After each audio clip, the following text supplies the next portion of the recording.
guys, how's it going? Welcome to this week's recap video. We've had a very nice week, which means that we have had to skip posting on Friday this last week because we spent a few days at the beginning of the week in the mountains at the lake with the kids, and it was wonderful. So nice just to get away for a couple days Yeah. and spend time. So it's about 2 hours away for us and 20 degrees cooler because just higher elevation. And awesome. pretty, you know, the trees and, Yeah, you it's know, the green. deer and all And there's of that. water. Yeah.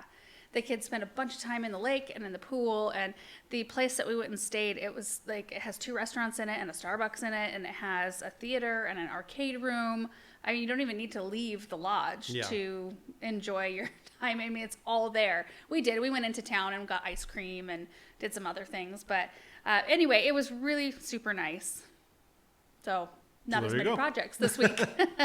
And I've actually kept myself pretty ahead all summer long just because of the sheer quantity of projects that we've got going on in terms of video filming, I guess. Mm-hmm. But yeah, we got to a point where when you take 3 days off in a row, you have to skip somewhere. Yeah. So anyway, we'll be back to normal posting schedule tomorrow on the main channel.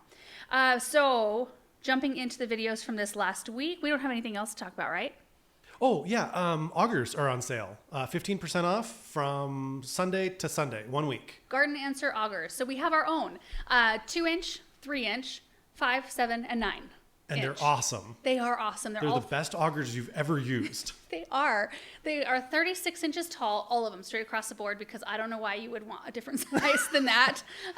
We sell the other sizes too if you want a different one. But the 36 inches. Those are all power planter ones. I'm 5'4", Aaron. You're a little over 6 feet, and it's an amazing size because we don't have to bend over. It's just and just saves your back so much. And we reduce the flighting, so the metal part that goes around the bottom, like the auger part, is about half or less than what they normally are. So the weight of the auger is much lighter than the standard ones, which sometimes I could see maybe wanting for the bigger augers, if you have more flighting, maybe you have more like weight to put down on it. But we haven't I don't noticed that think it being so. I feel like it's perfect. I feel like we've perfected for planting plants, not for if you're doing like post holes or something like that, you know, not necessarily. But if you're planting plants, I feel like we've perfected it. They are pretty nice, I will admit. So 15% off gardenanswer.com. Check them out. Jumping into the videos then now from last week. The first one was a cut flower garden tour. It was a super muggy morning, and it wasn't overly hot, like temperature wise. I think it was right around 100, but it has been 110. So like it felt okay, except for the humidity was so high. We had a little bit of rain and my camera kept shutting off. Yeah. Like I don't have it shut off when it's 110 degrees and dry, but with that humidity, it just kept on, and I wasn't even doing anything active. It was just way too hot for the camera. So anyway, I just wanted to give you a look at how the cut flower garden was doing. We took a moment and we looked at my very first garden journal from 2008, which we got married in 06. And so I started that when we were in our first apartment, not even like the townhouse before this house, like the very first place we lived. And then we moved shortly after I started the journal, and so it expanded. Did you keep the tag of the hibiscus centerpiece in I your don't pot? know. I think that might have been the first year we were there. Oh, okay. I can't remember exactly, but anyway, and then we cut some hydrangeas for the mantle. First question is from Janelle. Laura, your cut flower garden is so pretty, and I love the clean way you have managed it. Thank you. Not sure how to describe it, but it's productive and beautiful all at the same time. What is the size of land that cut garden is on and the orchard area? Okay, so the orchard is 95 wide by 35 deep, taking into account the flower shed that's in the center. And then each one of the quadrants out there is 60 feet long and 40 feet wide. I don't know if deep. With 15 feet 15 grass foot, pathways. Yeah, walkways. And then each quadrant, you know, is not a perfect 60 by 40 rectangle because of the cutouts for the benches. So that goes in 13 feet from the corners on those 2 sides. So I don't know what the square footage is, but there's the measurements. You can figure that out. Wayne said, was Sahara blend, was that perennial echinacea? Zinnia, oh, they're so striking. That is the Sahara blend, so S, Sahara blend, Rudbeckia, and they are a tender perennial, so they usually do not survive here in our zone 6. If I want to have them, I usually start them from a seed inside, and I plant them fresh every year. And they are awesome because they come up in just a vast array of different flower structures, different colors, and they're all kind of in that autumnal kind of Autumnal. What? How do you say that? I always say autumnal, and I get I think called it's out. autumnal. Is it? Yeah. No, is it not? I don't know. Autumnal? Autumnal. I don't know how else you would say it. Fall colored blooms. And I don't know, when I do cut arrangements, I always lean on those colors for some reason. So I really like that variety. Lynn said, how do you keep your cut flowers from flopping over when they gain some height? I don't. They sometimes do flop. Like some of the delphiniums flopped. A couple of my sections of the Lisianthus have kind of leaned over, but I kind of prefer that a little bit because we're not growing flowers to sell them. We don't need super straight stems. I like to have some that are bent because it makes for a really interesting shaped arrangement in the end. So overall, I like to leave things unstaked. We stake up the dahlias. We need to stake up our corn. Every year when I plant corn, doesn't matter how big of a block I plant it in, it always falls down. Always. How would you stake that up? I don't know. Remember that first year when I hauled those 16-foot ranch panels out by myself? Yeah. I think I had the rage inside me because of the storm. I was mad at the storm and I was mad at the corn for falling down. And I was kind of angry that the ground was so muddy and maybe that's why it fell down. I don't know. It had just irrigated and so I had to tromp around in that mud to try to get all the corn lifted up. Do you remember that? I do. And then I stepped on my your Falcos and I Falcos. cut my foot open. Anyway, it was a treat of a day. Let's Go Travel said the tour of the flower garden was beautiful as always, but I have a question. I thought you had bad thrip infestation. Can you update us as to the beneficials taking care of it, or do I have the wrong area of your garden? No, that is where the thrip, it thrips everywhere.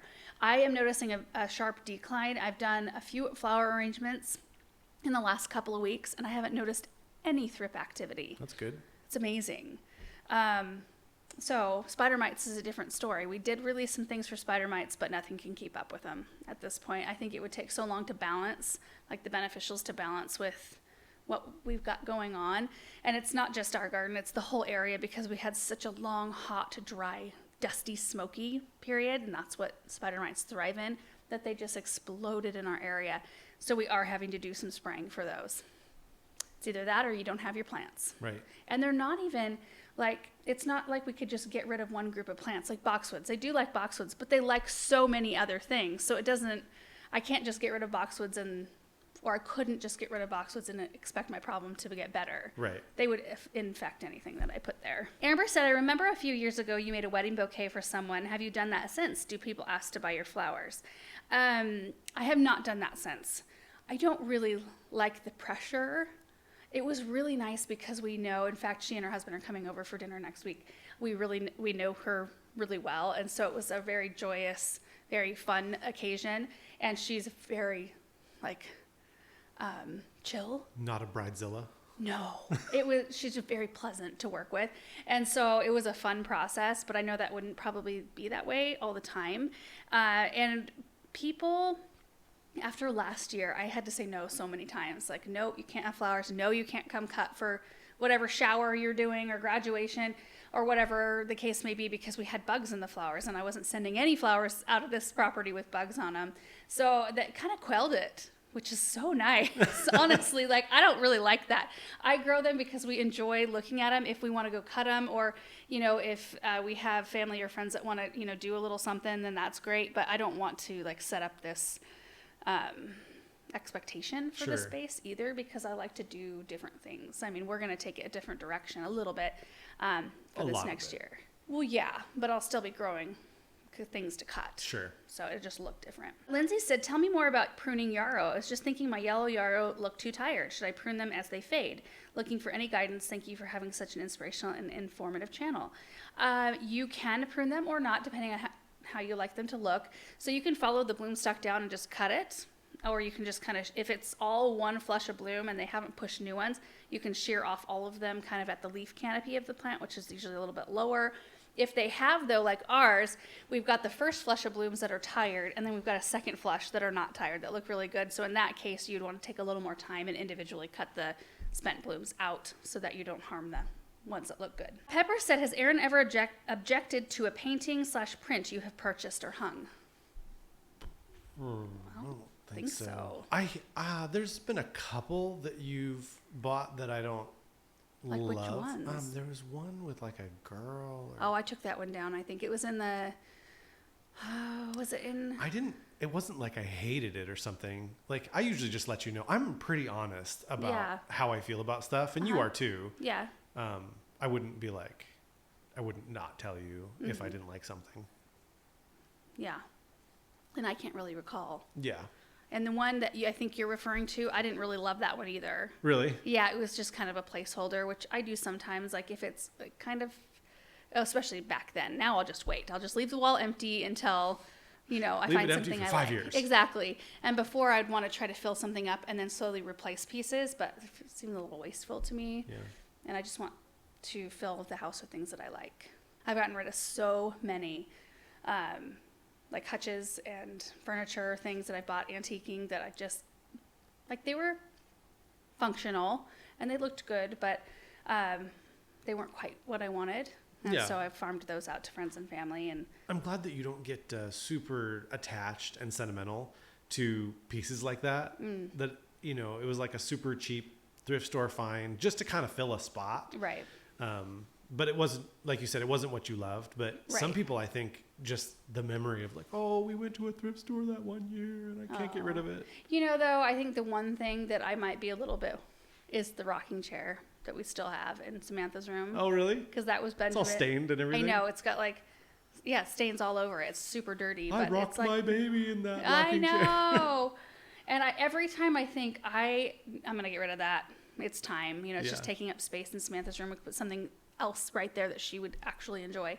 But every time she'll like wake up randomly and want to rock. Yeah. It's kind of like my sign to keep it for a little bit longer. Alethea said, do you ever try to overwinter your Lisianthus? I have not tried to do that. It might be worth a shot, maybe in a high tunnel. We are so close to being able to put high tunnels up in the back by the Red Barn. I am Well, so I don't know how close. Oh, I'm so hoping it's Theoretically, we're close. close. We're just waiting. We're just waiting on people to show up. Yeah. So as soon as that's done, we'll get the high tunnels up, and then we can get all these perennial, the heirloom mums.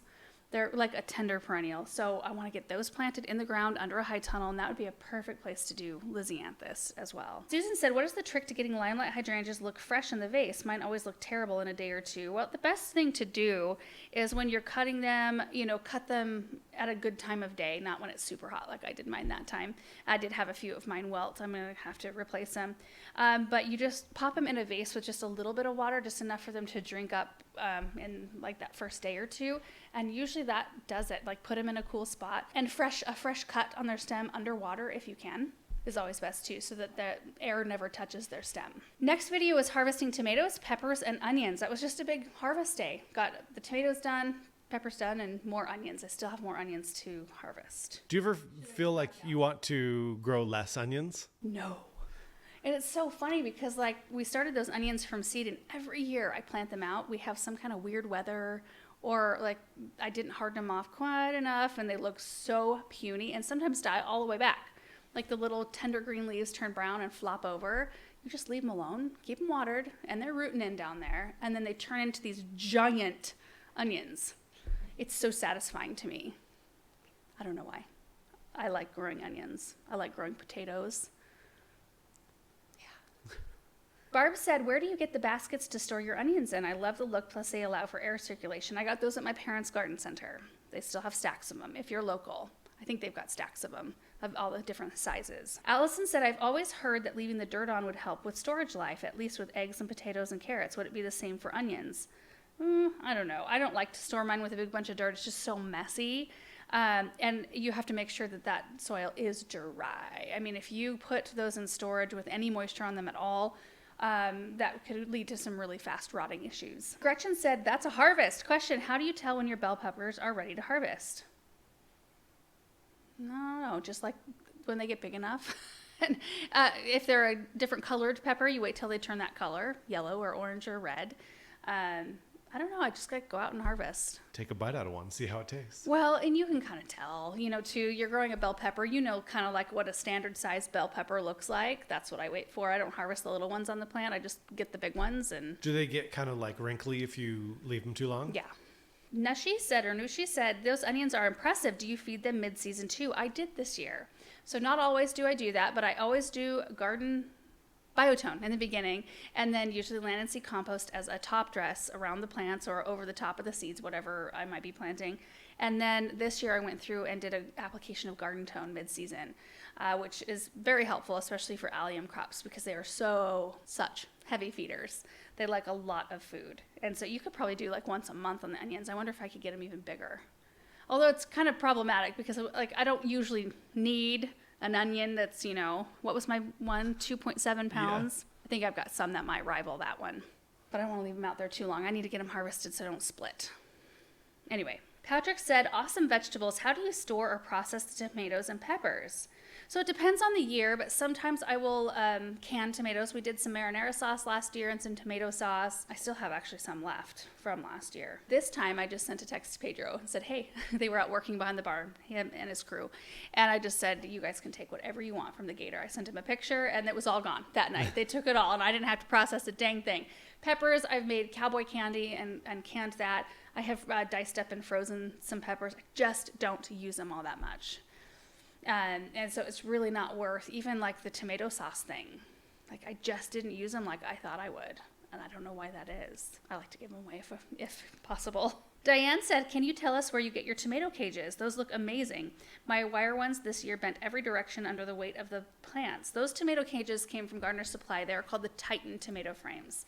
And they are quite nice. They fold down, so it makes storage really easy. And they do hold up. They hold up to the weight. Surprisingly, they seem very floppy or flimsy when you put them out, but don't let that fool you. Jennifer said, do you ever harvest your tomatoes green to make fried green tomatoes? I was wondering if you use a different variety for those, if they're just early tomatoes. I don't. That's really not a food that we eat up here, I guess. That's a southern thing, right? Fried green tomatoes? Yeah, I've never had it. I don't know that I actually have either. Maybe we should try it. Yeah. Somebody send me like a really good recipe, your favorite recipe for fried green tomatoes, and then we'll give it a try, maybe on video. Christine said, do you use the different onions differently in cooking? No, interchangeably. The one kind of onion I probably use once a year are red onions. I don't usually grow them. I think I grew some last year or I don't know. I've grown them before. I just don't use them. And occasionally for a recipe, it'll call for a red onion and I'll get one if it's a brand new recipe to me. But most of the time I just use the ones we grow. Doctor said, do you have any hornworms? I have before. We do have them in this area. For some reason, they largely leave mine alone. So I looked for them before. I kind of keep an eye out, but don't really see them. Mitch said, where do you get the super fantastic tomatoes? I'm looking for seeds for next year. My parents' garden center, andrewseed.com. I think that they've got a list of their seeds, but they had super fantastic seed. I don't know if they've got it in stock right now, but they've had it in the past. I got mine as little plant starts. I didn't start any of my tomatoes or peppers from seed this year, because I knew I wasn't going to be planting scads of them like I normally do. So it was fun to go down and kind of look through the varieties and let somebody else do the work on that. Next video was making woodland berry scones and a flower arrangement for a tea party in the Hartley. That was really fun. I got the nice camera out for that video. Yeah. I was lugging around this big old camera. I filmed myself. Like I filmed all of those scenes out in the cut flower garden. But it was fun, and I like to do that every once in a while, especially when we're taking it slow and doing like something that's a little bit prettier of a project, not just like pulling onions out of the ground. Doesn't seem worth it to set up a nice camera for that. But blackberries, raspberries, strawberries, and blueberries harvested to make some scones from the Victoria magazine. Woodland berry scones was the name of the recipe. And then we went back out and gathered flowers, made a flower arrangement, and then my mom came over to have tea. We don't really drink tea, but coffee. We had coffee in the Hartley, and it was a really nice day. Lori said, did the whipping of the honey change the flavor? I never thought to whip it. I loved the texture. No, it just was honey. Benjamin loves fluffy honey. Yeah, it was like fluffy honey. It was so good. Jamie said the roses in this arrangement are gorgeous. Did you mention the variety? What are some good recommendations of rose varieties to plant for cutting arrangements? Let me look really quick because I do have a diagram of my rose varieties. This shouldn't take me long to find. Okay, so that little one that looked more orangey, I think the variety is South Park, and that one came from Grace Rose Farm. They sent those out for us. And then that kind of really beautiful, it was kind of a light apricot pink. That might have been Wollerton Old Hall. Yeah. So Wollerton Old Hall Rose has kind of a blushy apricot look to it, and then South Park was the other one. Cindy said, oh, I love that cloche. Where did you get it? So it was the little woven, like a wicker bottom with the glass top. My parents had that down in their garden center. Like, that's the answer to everything today. But this was years ago. I don't think they've got any of those now. They might be able to still bring them in. But they came as a set. There was a large, medium, and a small. And then the one I used that day was the medium size. Lisa said, love your flower arrangements. Do you put something in your vases to prolong the life of the bouquets or change out the water? I rarely change out water in bouquets, but I do add a floral preservative. I usually have a pile of the little packets on hand, or you can get it in a liquid form. You can get it in little containers that you can pour in. I think I still have some of that out in the flower shed because I was using it in such bigger quantities. It was nice to use it as a liquid versus a powder. You didn't have to worry about dissolving it and all that. MAA said, this is a beautiful video. I'm curious, why scrape up and dispose of the sod just to resod the same area? Could you have reused the sod you scraped up? You know, a person could, if we didn't really have a place to use the sod, and I suppose somebody else could have used it, but we're not going to probably do the labor to do that. Like, they could have brought in a sod lifter, I suppose. We would have had to line up everything so perfectly with, keeping the sod like watered. It was over 100 degrees when this project went down, and that would have been a total pain in the butt. Not only the amount of work, and then also I kind of had been letting that grass go, and there was a bunch of clover and weeds and dead patches. Wasn't all that nice. I get the sentiment. Some people like to save things, but sometimes it's like 3 times the work to save something. Right. And it's grass. I mean, grass grows. Grass is pretty easy. Yeah. And I don't think it'll be that expensive to put in sod because it's such a small area. Yeah. It's significantly smaller than it was for sure. So. And kind of working within our personalities too. Like, your method of doing a project is blank slate. Get rid of everything and then we'll piece it back together. Yeah. And I'm like 50-50. Sometimes I want to blank slate it just because more now than I used to be. I think you've rubbed off on me because you're like, why work within, you don't really like this thing. Right. You know, this tree is not doing us any favors and it's starting to fall apart. Like, let's just rip off the Band-Aid, get rid of the tree, blank slate it, and put in stuff that you like, healthy things that you like. And that has kind of rubbed off on me a little bit. Yeah, especially trees that like have some bore damage. Yeah. Like, that's not going to repair itself. It's, there's like the area in front of the kitchen with the locust tree, right? So the locust tree is coming out. And we've talked about possibly putting a pond in that area or like recreating, because the outdoor fireplace is right there. So we've talked about, even taking the fireplace down and recreating that whole area because, one, I do not like the color of the rock. I would not have chosen that if it was mine. 2, the firebox. Too pink? It's way too pink. And then there's like weird pieces. It almost looks like there's like petrified pieces in there that I don't really prefer. And the firebox inside is crumbling. We had somebody come and look at it. So it's still drafting okay, but it's starting to fall. Not great, yeah. Starting to fall apart. So it needs some renovation in and of itself. So I'm not the type who gets sentimental about that. Yeah. I'm like, it's old, but it's also dilapidated. I don't like the color. I don't like the stones. Yeah. So let's just recreate this area.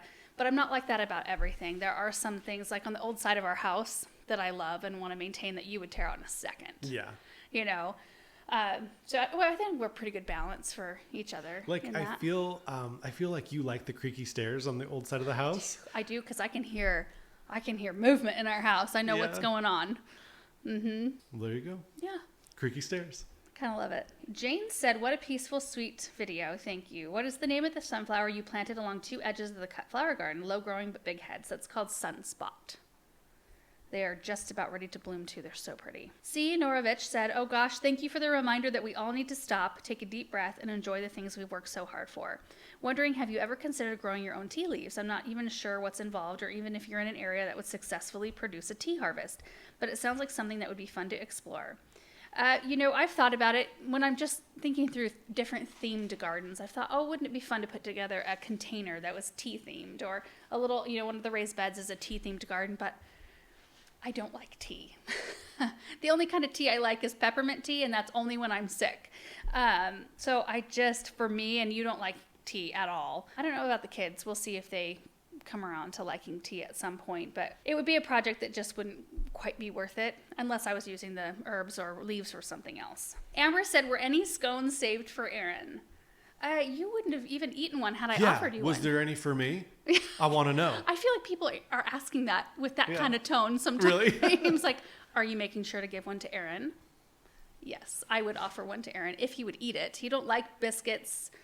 You don't No. you don't like biscuits or scones or anything flaky. No flaky I like type. bready things that are more chewy, Yeah. but not flaky. Right. So Aaron could have had one had he wanted one. I turned down a lot of desserts, actually. I love chocolate. Yeah. Chocolate, anything, like, I'm there. Uh-huh. But so many other desserts, it just, like pies and cakes and stuff, scones. Yeah. I pass on almost all that stuff. But Yeah, you boy, do. you give me a... A warm chocolate chip cookie. Oh, the problem is that I make up for all the other desserts that I don't eat.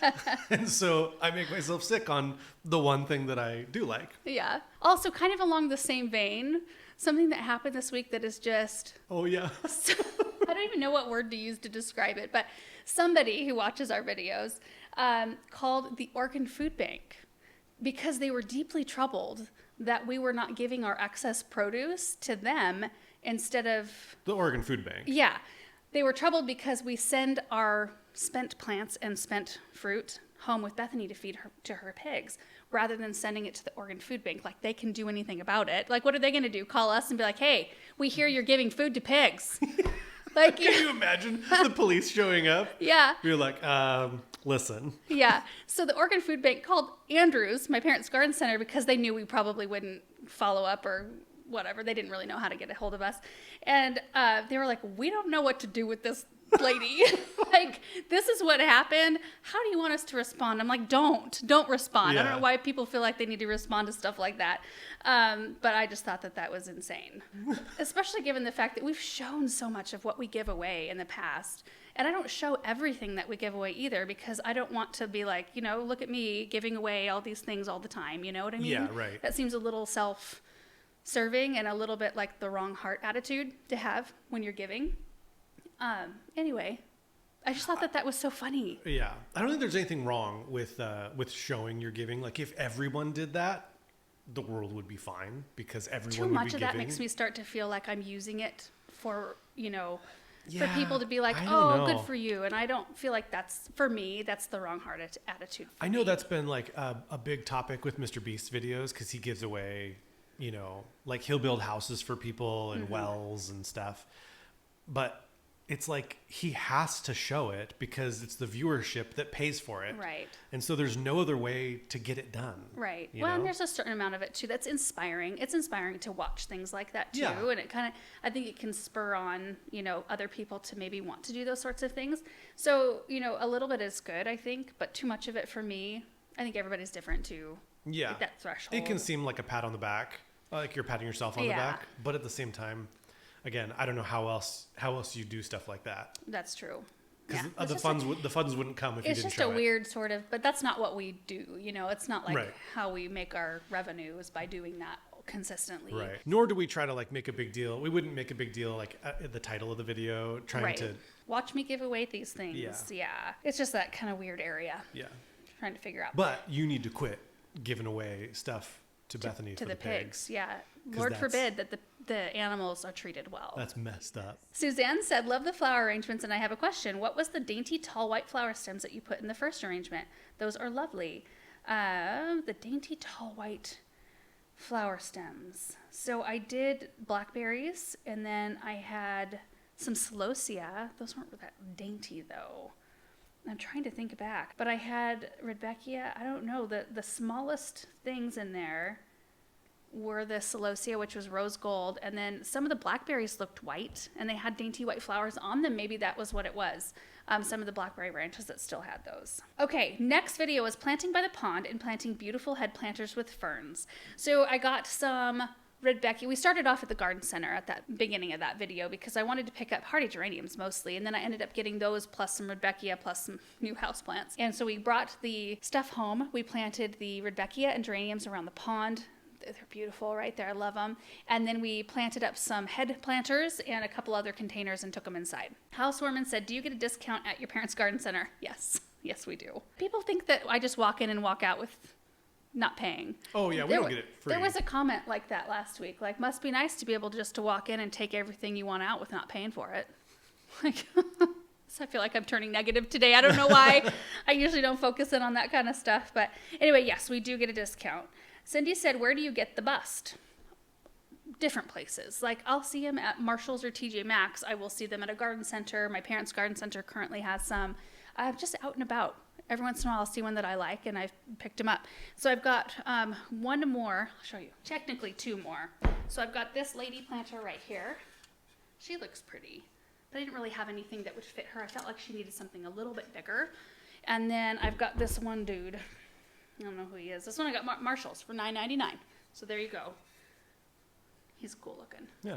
And somebody said that they thought, because I posted a picture saying the ladies or something, and it was the bus with the ferns where they sit inside the house. And somebody said, I think one of them's Julius Caesar. And when I look at the picture, it does look like the littlest one I planted is a male version, not a female. But then I got to look in, it's definitely female. Oh. Yeah. So like this one has very masculine features. The other one, when you look straight on, kind of looked male. But then there's like hair and it's, I don't know. Yeah. I'll maybe have to show it closer because I thought at first, oh no, I did. It, is a male, but anyway. Aaron Livingston said, you're good with those colors. From your home to your garden, you've got an eye for what colors go together. Do you happen to paint? I do not paint.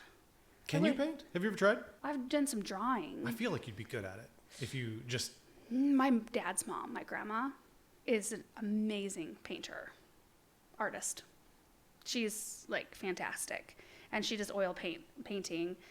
But yeah, I haven't really delved into that world. Lisa said, can you please tell me what cloth you are cutting a hole in near the pond? I remember you have recommended the one you prefer, but I can't remember what video it was. So that cloth was not, it was landscape fabric, and it's DeWitt Pro is the brand. That's the only one we use. But that cloth was the stuff they used underneath the pathway. So usually they excavate it, put some cloth down, and then put their layers of stuff on, and then stones. And then they either cut it or kind of roll it along the edges. And that one, it just happened to kind of overlap where I wanted to plant the plant. I don't have landscape fabric around that area except for underneath the flagstones. So Amber said, for the Dream Stream, have you already gotten a plant order in? We're doing that today. We're going to run over to Jaker and I'll capture it for you. And we're going to start ordering some things so that like last time I had no idea how the pond was going to look. I had no idea the layout really. Right. I mean, I had like a concept, but I had no idea the levels. I had no idea what I was going to need. And I did kind of over prepare, and I'm so happy I did that. I had a lot of different options sitting just on hand, and that's kind of what my goal is this time around. Just have stuff sitting here so that we can place everything. And we've got plenty of space, with the plenty of space to plant everything else. So like there's even some stuff I held on to from this spring. Like there's a couple lilacs. There's some ornamental grasses, some things like that I picked up early. We've just been watering them in their containers because I thought we would probably use them in this space. Yeah, after the tours with Aquascape, it seems that getting the plants installed really matures the space faster. It certainly does. Plants can make or break a pond, in my opinion. Outdoorsy Pal said, just curious, do you think the Mesto would work well for misting houseplants, or would that be too much water? No, I think it would do a good job at misting houseplants. Carrick said, are you your mom's best customer? No. Not even close. Cynthia said, keep them alive. Was that, what was the cleaning solution you poured onto your bench? It really made the wood look nice. That is straight up rubbing alcohol. Whenever I do a project here, I like disinfect everything. I actually kind of like the smell, and I feel like it makes everything just super nice and clean and ready to start a new project with no issues. Terry said, I could imagine these ladies in a garden of their own, tucked away in an area where you would come upon them by surprise. Would they withstand being outside when temps are above freezing? I doubt it. I mean, the planters might be okay, but the plants inside, they're such tiny reservoirs that I would say probably not. Bloom Chirp said, how or when did you learn to use all the power tools so well at home as a girl or later through experience? I would say that I was given the confidence as a young person, as a girl. I mean, my parents just kind of let us do things and involved us in projects. My dad didn't use a ton of power tools, though. I mean, drills, things like that, but that was about it. He didn't do, like, building projects and such. Your dad's more of like a hand tool kind of guy. Yeah. Yeah, he is. But we had drills. But not like saws and things like that. That was after we got married. When I worked down at the garden center, I did projects all the time. And that job, I worked down there full time for 10 years, probably gave me more confidence than anything else, because if there was a vision, I had people around me that would help me figure it out. Like, if you want to do something kind of wild and crazy for a display, we'll figure it out. We'll do it. And so I don't know. I feel like I gained a lot of experience and confidence there. And I think it was just like, I wasn't afraid of tools. I think I'm more afraid of tools now than I used to be, just because I'm so concerned now, or where are the kids? Yeah. When they were out with us, when we were pruning the tree, I kept on, like, if you guys heard the audio, I'm like, kids, move. Yeah. Move it. You are way too close to the canopy of this tree. I don't want any, like, even little branch poking you in the eye. Yeah. Or whatever. I feel like the safety part has just, like, so whenever I have, like, the chop saw out, it's like keep a wide distance, because Benjamin and I will do projects together, and he's got, whenever I do a cut, he does this. He's got his own glasses on the other side of the garage. Yeah. I can like move this way while I do the cut. And then I always make sure everything is put in the safe position and everything is unplugged. Like I make sure like those battery operated pruners. Oh yeah. Like batteries aren't even connected and they're not even in the same location as the tool on my gator typically if I'm using that. Because if the kids come in or out. But they don't get into stuff like that. No, they don't, but you never know. Yeah. You know, they might just like be curious about it or whatever. And I want them to be curious about things and not feel like, I don't know, they can't touch anything. Yeah. So anyway, next video was mini garden tour, picking blackberries and pond plant maintenance. So I just wanted to show you kind of a back corner area of the south garden that I packed out with plants. And I'm so happy I did that because it's so pretty back there. Yeah. And it's not a super visible place for a person to see if they're just like in and out of our property.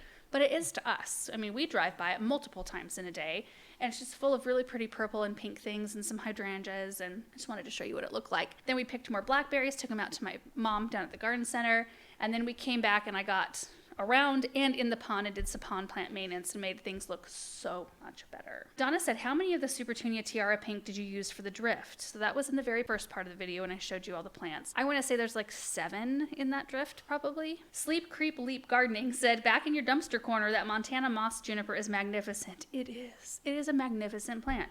Is it just one or did you plant multiple there to make it look that big? It's just one plant. I've got 2 more sitting in the high tunnel. Kind of wanted to wait though because I might use those around the pond area. Oh yeah. So I'm hanging on to them. Waterfall said, what kind of blackberries are those that get so huge? What do you feed them? I feed them Berrytone and Biotone and soil acidifier, typically. Not all at one time. In the early spring, I did soil acidifier and Berrytone. And then I think I did Biotone when we planted them, so I won't do that again. So it's usually just Berrytone or Garden Tone, depending on what I've got. I think I've given them Hollytone once too. Yeah, sure. Because they are more of an acid-loving plant. But I don't usually do a mid-season application. The varieties I have out there, the big ones are, Triple Crown. I could not think of it. Triple Crown. And then we've got some Black Satin, and then we have some Primark 45s. Black Satins have the smallest berries. I would say if I had to plant all of them again, I would just do all Triple Crown. All of them. They're thornless, they're easy to work around, they're awesome. Kathy said, totally off topic, but wow, the house is right up to the fence. Is there no property with the new houses? No, there's some. They just chose to position that house with like no backyard. Yeah. I think that's common though. I think more people want no landscaping. I know cities don't want that. They want to cram in as many people as possible. And I get why.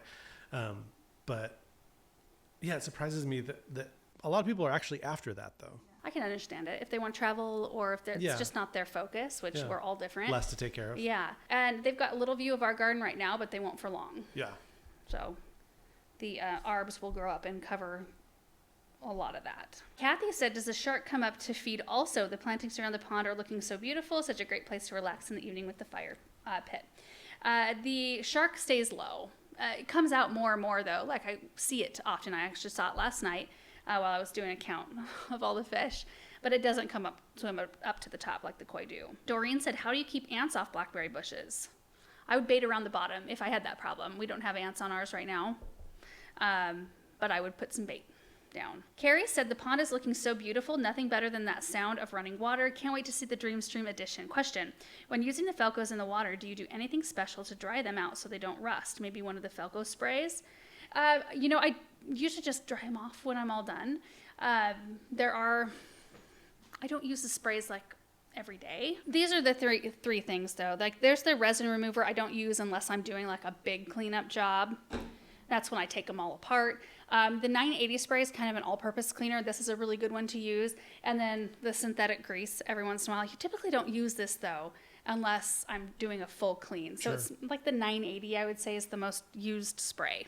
Nancy's Flower Garden said, could you make a video of the step-by-step sourdough process? Some of us don't have the brain space either. Okay, So the sourdough thing, I had that going on this day too, and I kind of showed you a little bit of that. So sourdough is like the huge trend, right? And there's people doing it all over the place. And so I probably will never dedicate, I don't know, maybe we could dedicate a video on this channel, on the highlights channel, to a sourdough making video. But I probably wouldn't do that for main channel just because there's so many people who are better at it than I am. I'm just learning. But I like sourdough bread. I like all other breads too. I was never really into the idea of doing it because it seemed so overwhelming to me. There seemed to be so many steps, and you have to have your starter, and you have to feed your starter, and it's something you have to think about on occasion. And I didn't know if I really wanted to, or I just didn't have the brain space to delve into that. So his sister Alyssa, learned from her soon-to-be mother-in-law the sourdough process. And so she knows that I usually like to learn things. So she just texted me. She's like, hey, I'm going to teach this to you. This is what you need. Order these things. We'll get it all here. And then I'm going to do the step-by-step and show you how to do it. Which I wish people would do that more in my life. Yeah. Like, here, I'm going to bring you along and I'm going to teach you how to do this. Like, and she did. She didn't like do it for me. She coached me. She just stood beside me and showed me what to do, told me what to do. It turned out beautiful. My first loaf was gorgeous. The best bread I've ever had in my life. It's good. It's such a good recipe. It's only mildly sour. Yeah. I don't like super sour sourdough. And the air pockets, like, it was beautiful. It was crunchy on the outside. And I've done the whole process one other time. I mean, I just learned last week. I did the whole process one other time before we left for the mountains, just because I wanted to do it one on my own and to solidify the steps. And they turned out beautifully as well. It was just like a perfect recipe. So maybe at some point we'll do a step-by-step on the highlights channel. I got to get ahead though. I got to get back up to snuff with our other videos. Okay, so more questions from one last video from our recap last week. Sharon said, did you try the water chains? So many of you guys linked to me the water chains for fountains to eliminate splash. I've not ordered them yet. I need to. But thank you to all of you who sent me that information. SF555. I'm curious, how does one hit someone in the face with a baseball bat by accident? Did we talk about that at all? Yeah, I think last week maybe. Did we? So Samantha got nailed in the face with a plastic bat by Benjamin. They were out playing in the grass, and kids just sometimes don't have awareness of what they're doing. And Benjamin was out there first by himself, so he was throwing the baseball up and like trying to hit it with the bat, and he was out there practicing. And Samantha went and joined him later. And she just kind of like walks up behind. She does this too to me, where I don't hear her, and then I'll go to move and accidentally bump into her. I'm like, baby, you got to let me know. Say you're there so I know you're there, because I'm just like doing regular movements. I'm not trying to like bump into you. And that's kind of the same thing with the bat. He just didn't, and he just swung, and she was right here. Erin has footage of the whole thing. Yeah, I'm not going to play it, but. No, yeah. So anyway, she's doing better. She cried for a little while. She got a bump and a bruise right here, and she's fine now. Kids heal so fast. Yeah. But yeah, it's an unfortunate accident. It's just kids stuff, happens. Kai said, we've been battling with a clover lawn for 4 years now. The previous owner seeded clover and other ground cover in areas to fill in. And so now we have patchy grass with big patches of clover. Are we fighting a losing battle? Should we just scrape the whole thing and sod or seed? There are clover-specific sprays that you can get. Maybe you have tried those already, but I think it's a consistency thing, trying to, get it out.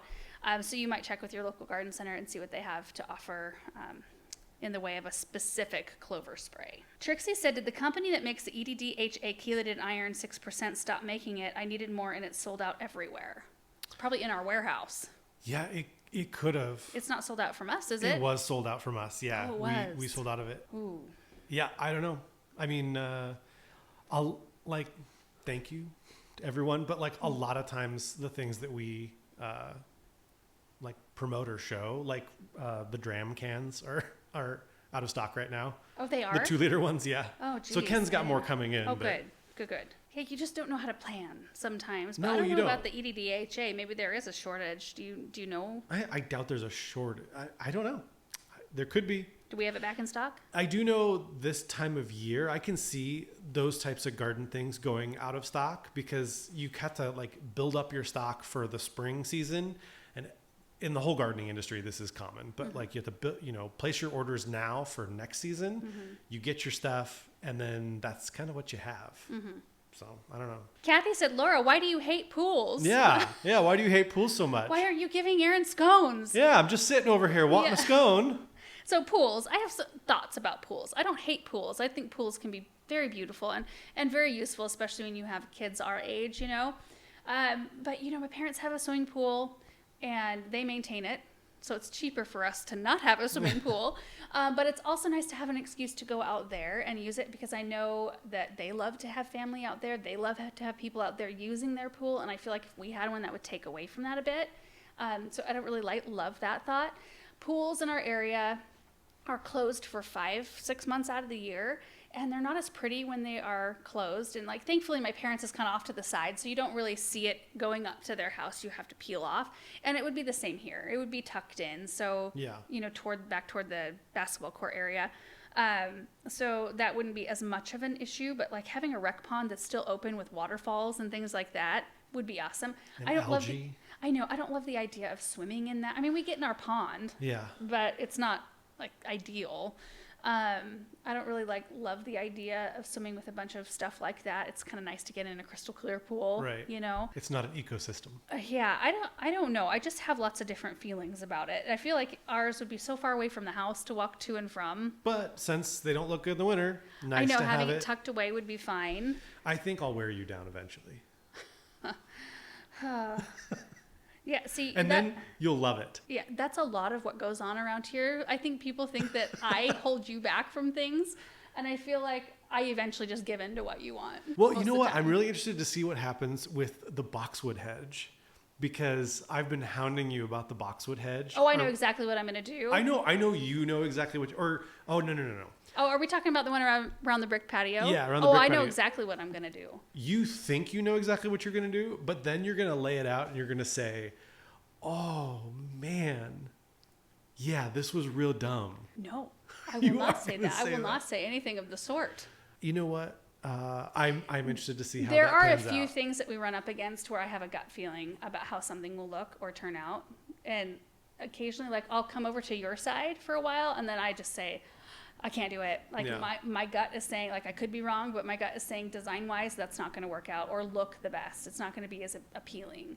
And it's going to look too much or too closed in or whatever. Yeah. Tell you what, you do the boxwoods the way you want, and I'll put in the pool.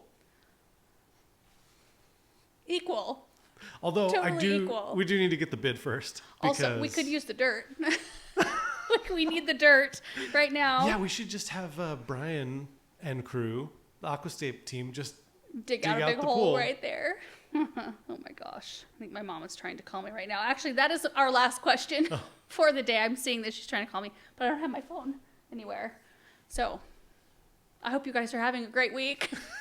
This recap feels like a total mess. Yeah. There's a couple of questions that we had to do multiple times, because sometimes we just have to like talk about things. Well, sometimes you say things in a way that you realize could be taken multiple ways, and you don't want people taking it the wrong way. And so it's like, okay, I need to say this correctly. Yeah. Your mom's calling me now. Oh, is she? Okay. Okay. Thank you guys for watching. Hope you have a great week, and we will see you in the next one. Bye.